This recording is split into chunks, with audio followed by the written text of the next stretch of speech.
Quiero que conmigo piensen, imaginen un poco esta historia. Quiero llevarlos a una señora que hace muchos años estaba embarazada. No estaba embarazada porque quería, sino porque quedó embarazada. Y ha hecho lo imposible para poder quitar el bebé, pero el bebé se prendió de tal manera que no lo pudo matar. Entonces ese niño nació. Cuando nació, ella lo abandonó, lo dejó en un lugar allí al cuidado de otros hijos que ella ya tenía. Esos niños tenían aproximadamente 13, 14 años y un poco menos también. Entonces esos niños cuidaban de ese bebé. Junto con esos niños también habían unos perros. Entonces este niño no tenía el cuidado de una madre, sino que tenía el cuidado de unos chicos adolescentes que trataban de que sobreviva. Los llantos de todo bebé cuando tienen hambre son fuertes. Entonces los vecinos se acercaban al lugar, se acercaban a la casa y trataban de ver qué pasaba. Y nunca encontraban a la madre, nunca estaba la madre. La madre salía, quizás estaba tratando de ahogar sus penas por otro lado. Hasta que un día, una de las vecinas se le ocurre una idea y le dice a su hija mayor, que había perdido un hijo, le dice, ¿por qué no lo adoptas? ¿Por qué no te lo llevas? Mira. Entonces viene y le dice, la verdad no. Vengo de enterrar a uno y tú quieres que entierre a otro. No. Prefiero no correr ese riesgo. Lo cual la madre lo entendió, pero esa noche no pudo dormir. Por los llantos y por tantas cosas que ocurrían, ella no pudo conciliar bien el sueño. Al otro día va a la casa porque no lo escucha el bebé llorando, entonces se murió. Entonces va a la casa y estaba la madre de este niño. Entonces, sin titubear, como decimos, le dijo, ¿por qué no me lo das? Y la madre le dijo, te lo regalo. ¿Sí? Te lo regalo. Ningún problema, llévatelo ya. Entonces ella le dice, bueno, pero ¿y cómo se llama? No tiene nombre. ¿Cómo que no tiene nombre si ya nació hace como 2 meses? No tiene nombre. Llévalo y haz lo que vos quieras con él. Entonces esta madre, esta persona le dice, ok, lo voy a hacer pero con una condición. No quiero que tú te metas nunca en la crianza que yo le voy a dar a este niño. No quiero que tú aparezcas nunca en la vida de este niño, porque me lo estás regalando. No te preocupes, yo no me voy a meter. Y así fue como esta señora se llevó al niño y lo bañó, lo cuidó, lo alimentó y se fue al registro civil del pueblo y lo anotó. Un 4 de mayo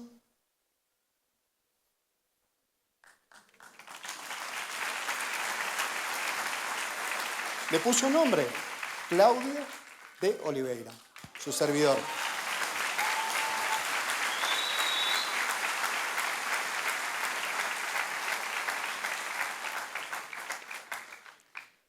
Después de eso, ella decide viajar a otra ciudad, a 60 kilómetros de donde nací, porque se separa de su esposo, entonces se va a otra ciudad para empezar una nueva vida, una vida de trabajo, y se lleva a este servidor y a sus 2 hijas. Cuando llegamos a esa ciudad, a ese pueblo, obviamente no teníamos casa, no teníamos un departamento, no teníamos nada, no teníamos dinero, no teníamos absolutamente nada.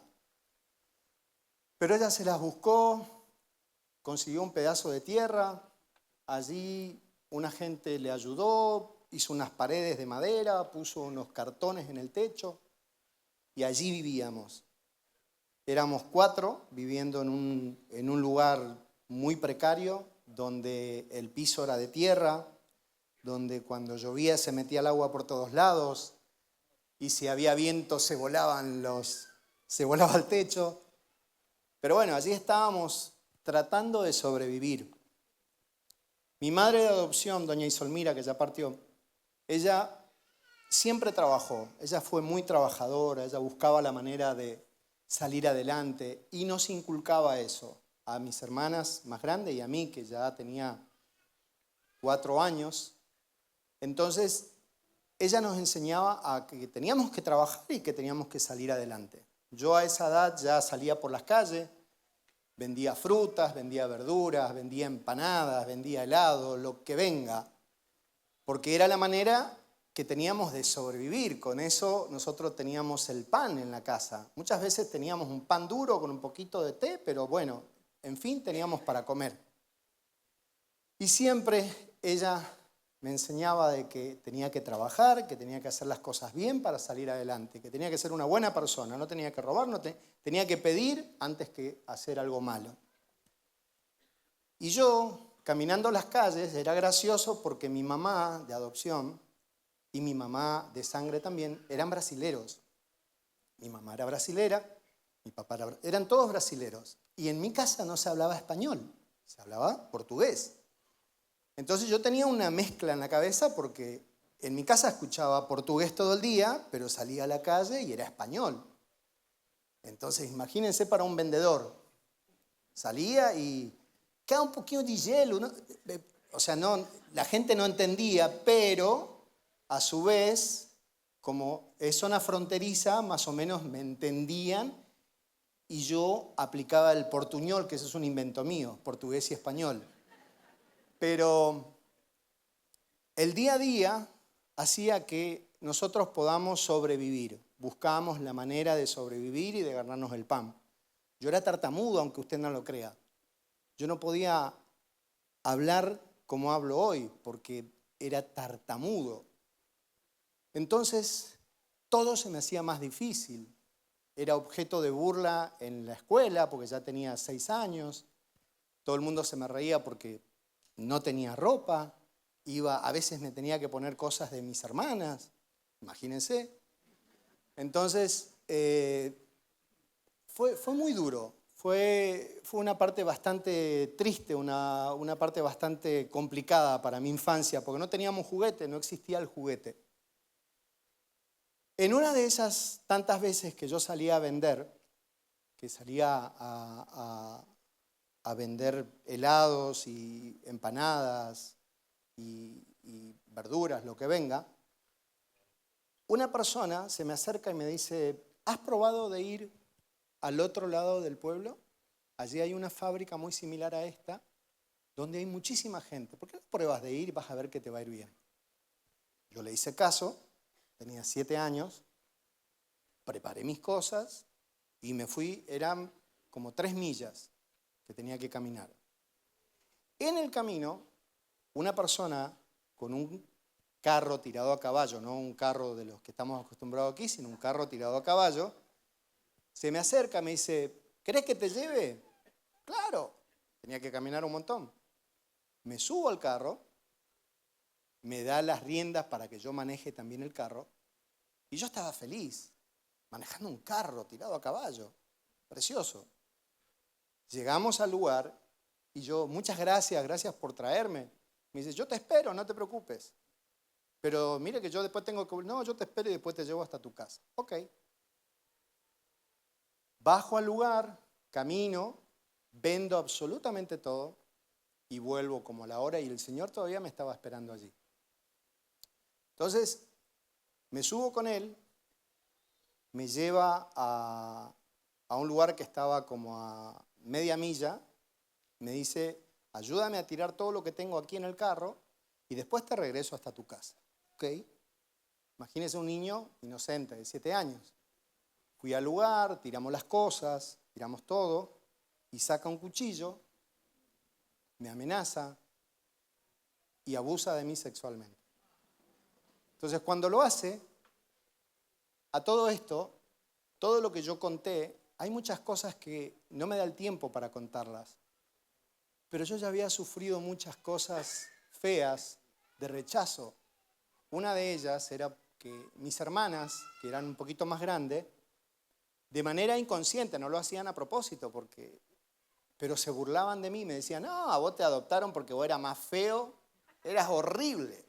Aparte no te quería ni tu madre. Vivías ahí con los perros, imagínate. Entonces, crecer con eso, de tan chico, que lo hacían a modo de burla, así, de broma, para mí era muy fuerte, porque yo decía, a mí, imagínate que ni mi madre me quiere, vivía con los perros, a que me pase esto. No quería vivir más. Yo sentía que mi vida en ese momento ya no tenía sentido. Sentía que todo era negativo para mí. Como que no le encontraba mucho sentido a vivir. De hecho, me quería morir. Buscaba la forma de morir sin sufrir. Cosas que me acuerdo hasta el día de hoy. Un viernes en la tarde, estamos jugando al fútbol, se hace de noche, de golpe, y viene una tormenta de esas que se pone todo oscuro, rayos, truenos, y yo le tenía fobia a las tormentas por donde vivía. Entonces salgo corriendo para ir a mi casa, que era una casa muy pobre, y veo un circo. Entonces cuando veo el circo digo, wow, aquí está, me meto ahí, me refugio del agua, me refugio de la tormenta, y después voy para mi casa. Y cuando entro al circo, era una campaña evangélica. Era un lugar que ellos usaban, era una carpa grande que usaban para evangelizar en toda el área. Entonces yo entro a ese lugar y me recibe una señora que era la pastora y me llamó mucho la atención en la manera que ella me recibe. Me abraza, me dice que me quiere, que me iba a cuidar, que en ese lugar yo iba a estar bien, que iba a estar seguro. Y fue la primera vez que sentí amor, que sentí que alguien se preocupaba por mí. Entonces me quedé allí, acepté a Jesús como mi Salvador, decidí servirlo y fueron los mejores años de mi vida.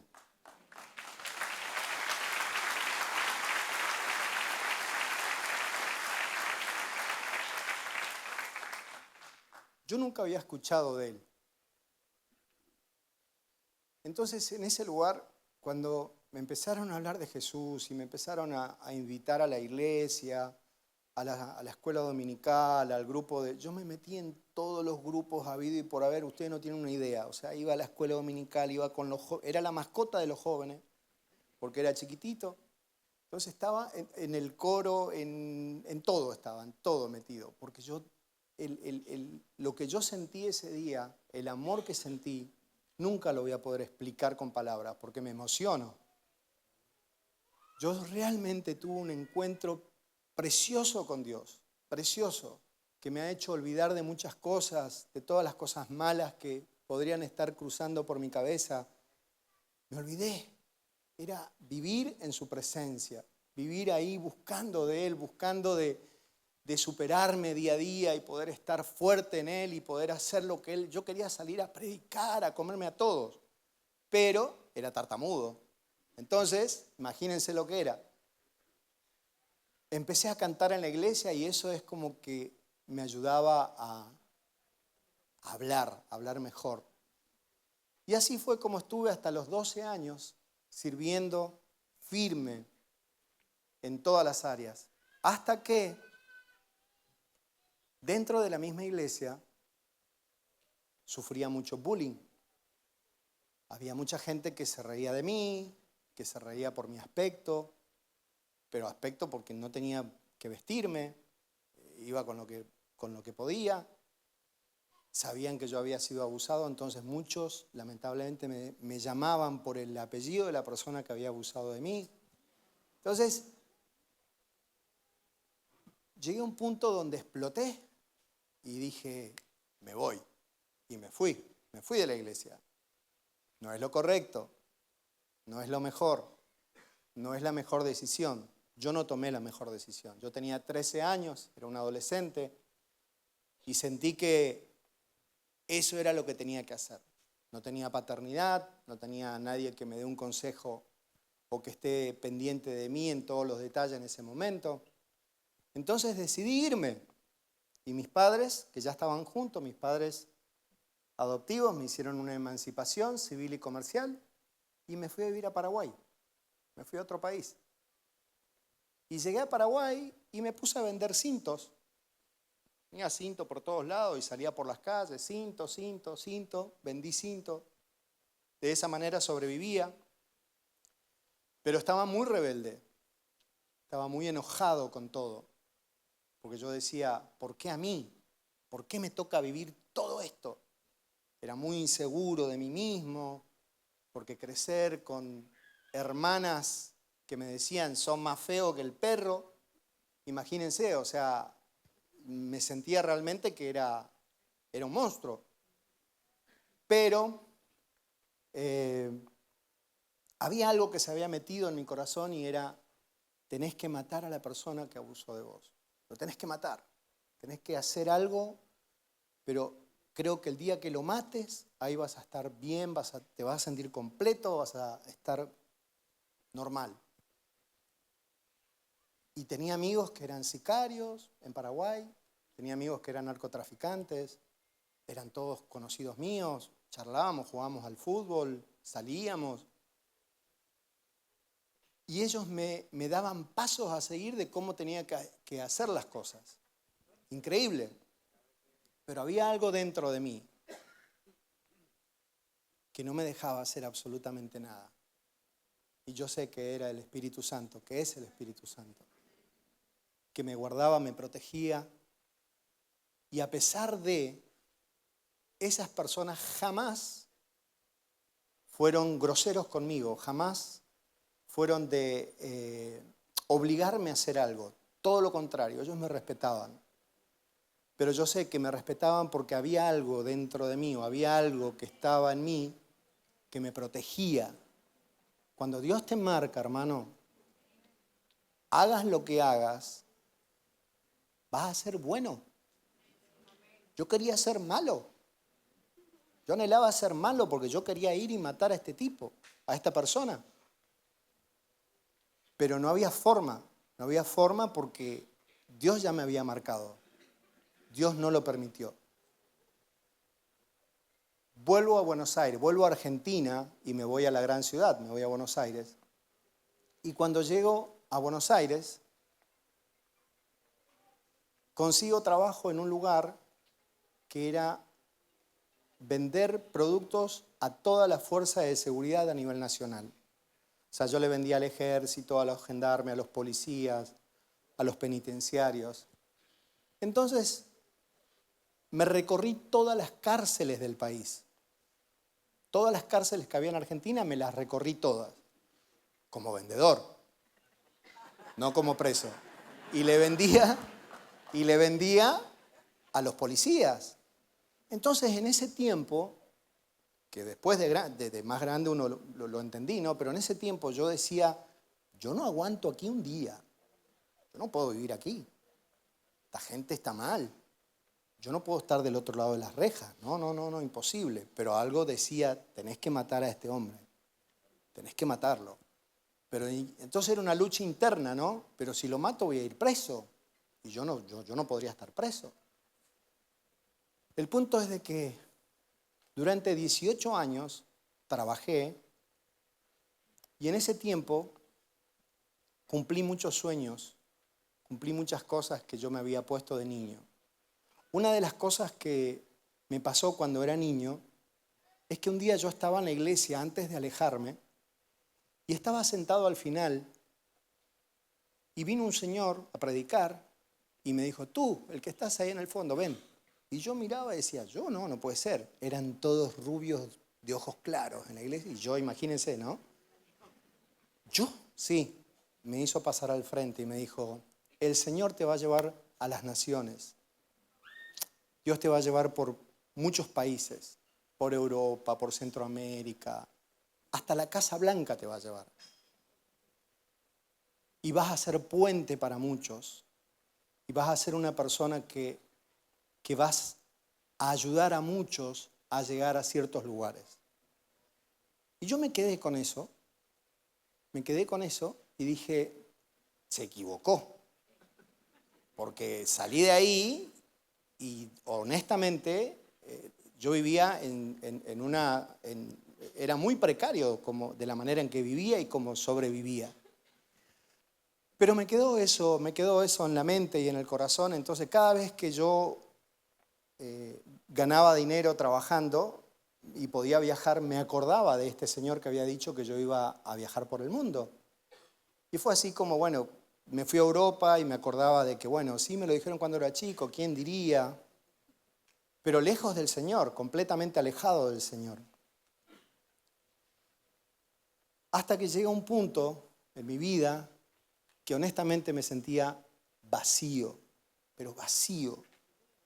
Tenía dinero, me movía muy bien ya por diferentes ámbitos, tenía muchos amigos, porque tenía dinero, pero estaba vacío, completamente vacío. Y fue así como me acordé y dije, Señor, yo sé que tú existes. Yo sé que todo lo que viví de niño fue real. Y sé que tú puedes hacer cosas maravillosas todavía conmigo.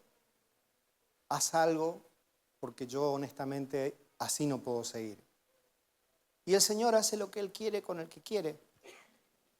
Me habló una chica que era amiga cristiana, que hasta el día de hoy me sigue mandando mensajes, hasta el día de hoy me escribe, me dice, estoy en oración por ti. Ella me dice, tenés que venir conmigo a la iglesia. Y yo no quería. No, ¿cómo voy a ir yo a la iglesia? Si yo ya, tenés que venir. El punto es que fui con ella, volví al Señor, y cuando volví al Señor, el Espíritu me empezó a hablar que yo tenía que sanar heridas de mi pasado. El Espíritu Santo empezó a trabajar en mí de una manera impresionante, donde decía, vos para realmente crecer en lo que querés crecer, tenés que sanar tu corazón. Si no sanas tu corazón, va a ser complicado. Y yo fui obediente y dije, sí, ya, cerré todo, cargué todo un camión y me volví a mi pueblo. Me volví a Misiones, que es la provincia de donde soy. Cuando llegué allí, empecé a congregarme en la iglesia donde yo había conocido al Señor a los 8 años. Y fue un tiempo muy fuerte. ¿Por qué? Porque yo tuve que perdonar a mucha gente. Todas las personas que me hacían bullying eran más viejitos, pero todavía estaban ahí. Entonces tuve que perdonarlos. El pastor que sigue estando en esa iglesia confió en mí, me puso a trabajar con jóvenes y yo trataba de hacerlo mejor para que todo eso pueda crecer, que ellos puedan ver reflejado a Jesús y el amor de Jesús en mi vida. Y fue así, hasta que llegó un punto donde dije, ya está, ya estoy bien, ya me siento bárbaro, vuelvo a Buenos Aires, porque ya Dios sanó mi corazón, ya me limpió, ya, listo. Y me regresé. Regreso a Buenos Aires y había algo adentro de mí que todavía no me dejaba caminar, no me dejaba tener la intimidad con Dios que yo quería tener. Cada vez que me arrodillaba o que buscaba a Dios sentía angustia, sentía algo que no estaba bien. Y decía, pero yo no puedo estar depresivo, un cristiano depresivo, ¿cómo puede ser? No, era imposible, porque había algo adentro de mí que no. Entonces el Espíritu me mostraba de que había algo todavía que no estaba del todo sano. Y me toca un viaje a mi provincia otra vez, pero por trabajo, no porque tenía que ir, sino por trabajo. Voy manejando hasta allá, llego y un pastor amigo me dice, hay una campaña en San Javier. San Javier es el pueblo donde yo nací. ¿Querés ir? Voy. Me fui. Cuando llego a ese lugar, el orador principal se llama Carlos Anacondia. Yo llego allí, él me conocía y me dice, hola pibe, ¿cómo estás? ¿Te vas a quedar hoy? Sí, me quedo, pastor.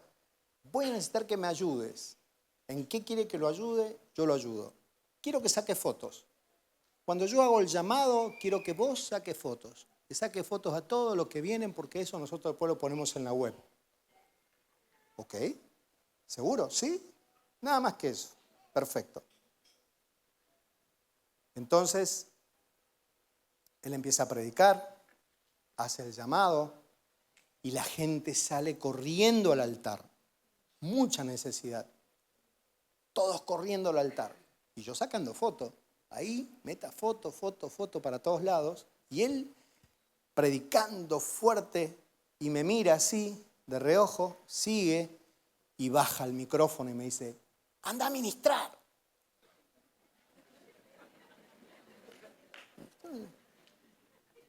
Yo digo, ¿se equivocó? Yo no soy pastor. Yo no estoy sacando fotos, me pidió que le ayude a sacar fotos nada más. Yo soy vendedor de lotería, imagínense. Y me dice, y él sigue, ¿no? Y sigue ministrando.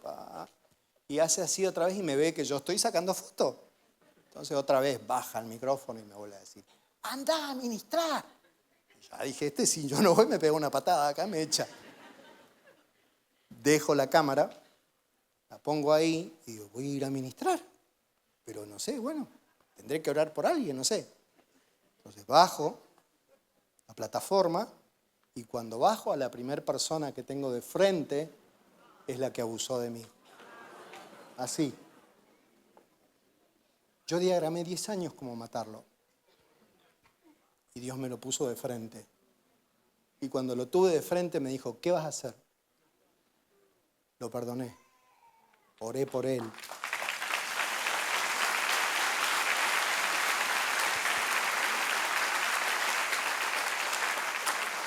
Él entregó su vida a Jesús.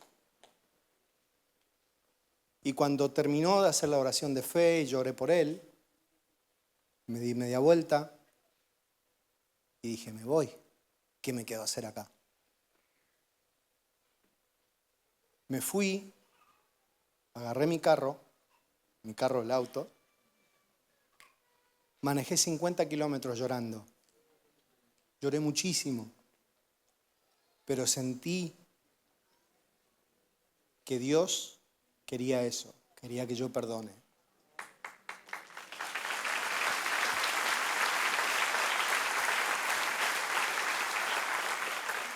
Después de perdonarlo y sentir esa paz en mi corazón de que ya lo perdoné, ya está. No es mi amigo, obviamente, pero ya lo perdoné. Le pedí una sola cosa a Dios. Le dije, quiero una familia.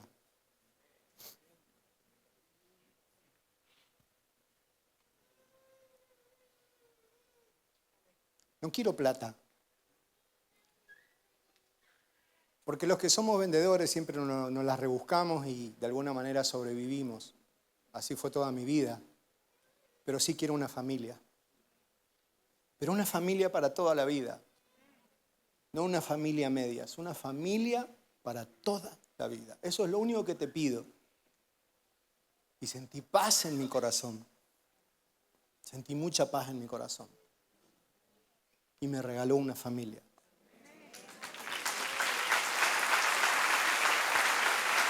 Me regaló una esposa, me regaló 3 hermosos hijos.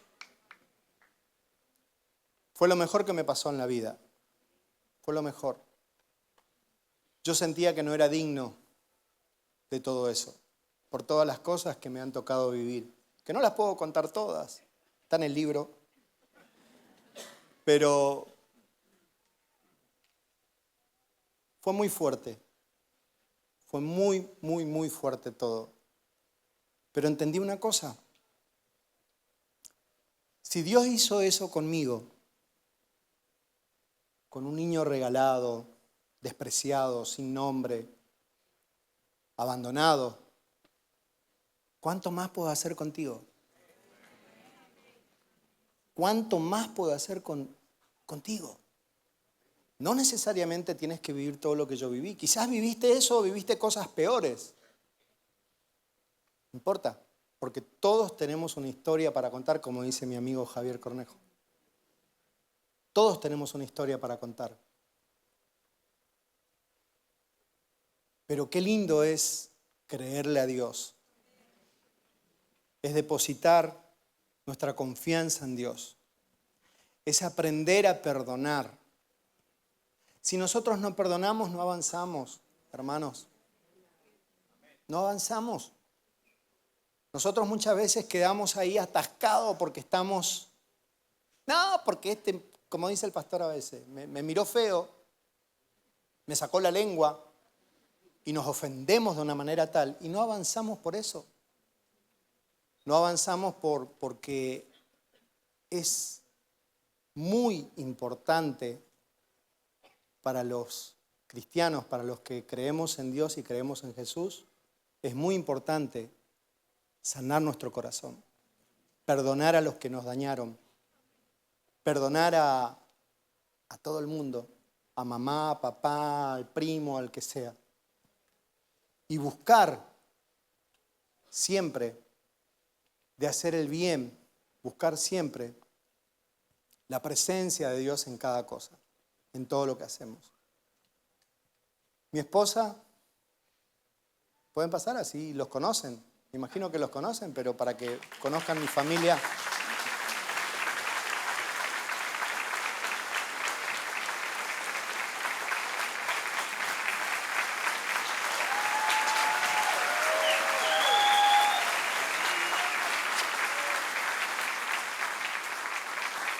Falta una que está en el kitchen, ¿no? Pero Dios ha sido fiel conmigo, hermanos. Dios me regaló una hermosa familia. Dios ha hecho cosas maravillosas con nosotros en este país. Nosotros llegamos aquí sin posibilidades. Nosotros no, ellos nacieron aquí, pero mi esposa y yo, cuando llegamos a este país, imagínense, apenas habló el español, ya les dije todo.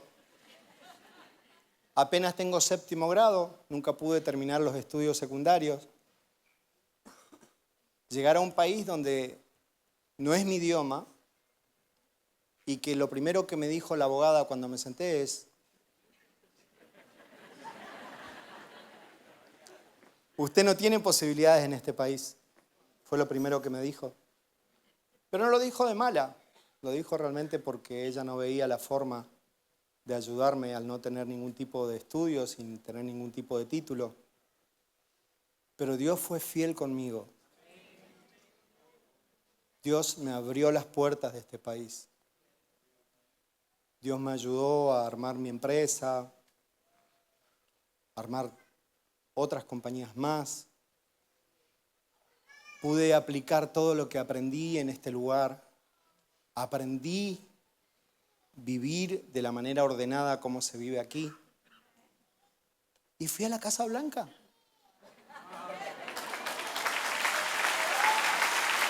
Imagínense, pero fíjense ese detalle.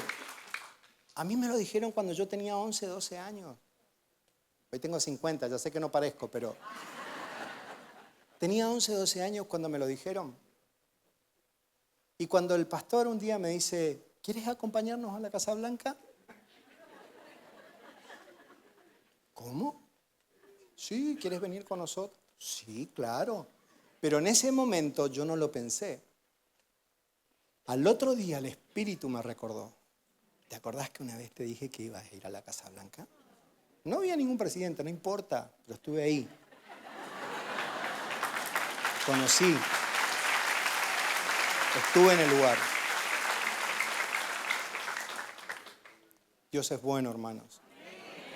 Dios es muy, muy bueno. Lo único que necesitamos es tener un corazón dispuesto. De decir: papi, hace lo que quiera conmigo. Úsame como quieras. A mí me cuesta mucho estar parado aquí, de verdad.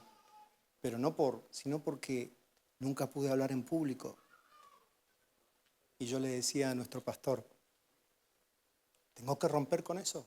Y acá estoy.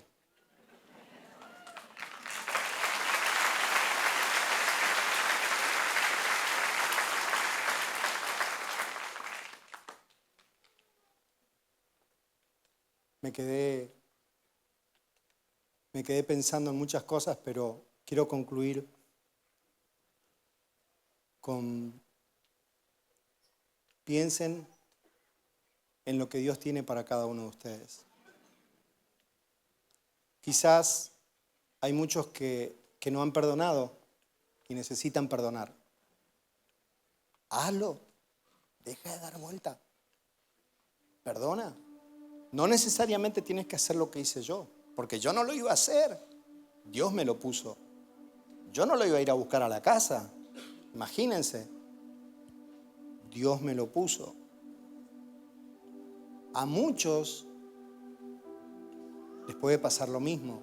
Dios se los va a poner de frente, porque ustedes no se van a animar a ir a buscarlo. Pero en lo que puedan, en lo que tengan que perdonar, háganlo. Háganlo, porque eso es quitarse mochilas de encima. Y Dios los quiere bien, los quiere bendecir con todo.